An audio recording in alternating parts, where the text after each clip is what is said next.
ನಮ್ಮ ದೇವರು ಕರ್ತನಾದ ಯೇಸು ಕ್ರಿಸ್ತನ ನಾಮದಲ್ಲಿ ಅನುದಿನದ ಆಹಾರ ಪ್ರಿಯರಿಗೆ ಪ್ರೀತಿಯ ಶುಭಾಶಯಗಳು.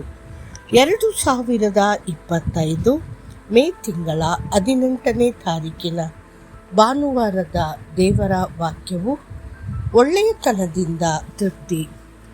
ನಾವು ನಿನ್ನ ಆಲಯದ, ನಿನ್ನ ಪರಿಶುದ್ಧ ಮಂದಿರದ ಒಳ್ಳೆಯತನದಿಂದ ತೃಪ್ತರಾಗುವೆವು.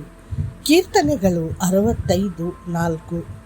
ಸಂತೃಪ್ತ ಜೀವನವೆಂದರೆ ಆಂತರಿಕ ಸಂತೋಷ ಮತ್ತು ಸಂತೃಪ್ತಿಯ ಜೀವನ.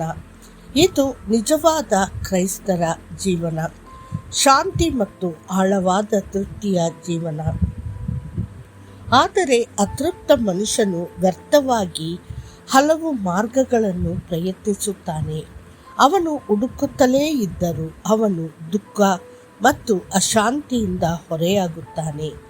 ಕೆಲಸದ ಸ್ಥಳಗಳಲ್ಲಿಯೂ ಸಹ ಅನೇಕರಿಗೆ ಉತ್ತಮ ಸಂಬಳ ನೀಡಲಾಗುತ್ತದೆ, ಆದರೆ ತೃಪ್ತಿಯ ಕೊರತೆಯಿಂದಾಗಿ ಅವರು ಭ್ರಷ್ಟಾಚಾರಕ್ಕೆ ಬಲಿಯಾಗುತ್ತಾರೆ.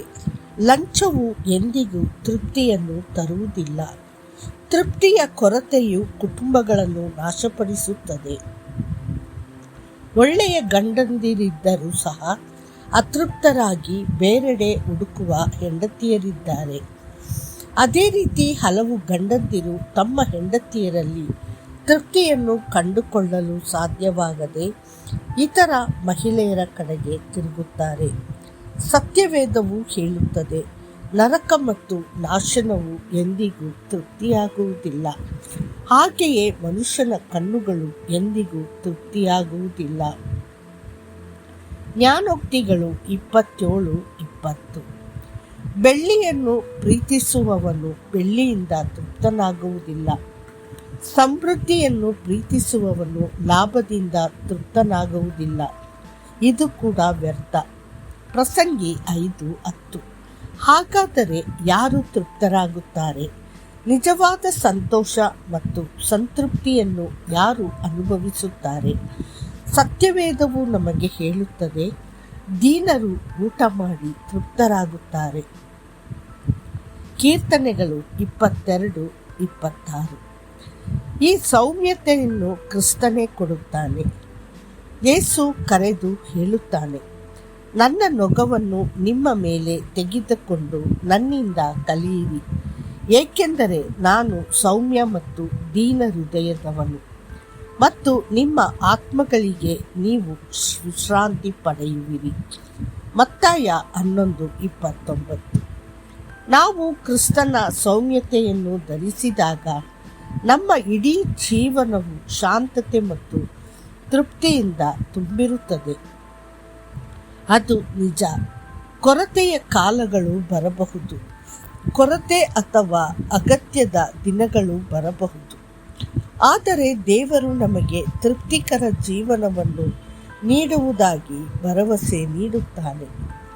ಸತ್ಯವೇದವು ಹೇಳುತ್ತದೆ, ಯೆಹೋವನು ಯಥಾರ್ಥವಂತರ ದಿನಗಳನ್ನು ತಿಳಿದಿದ್ದಾನೆ ಮತ್ತು ಅವರ ಆನುವಂಶಿಕತೆಯು ಶಾಶ್ವತವಾಗಿರುತ್ತದೆ.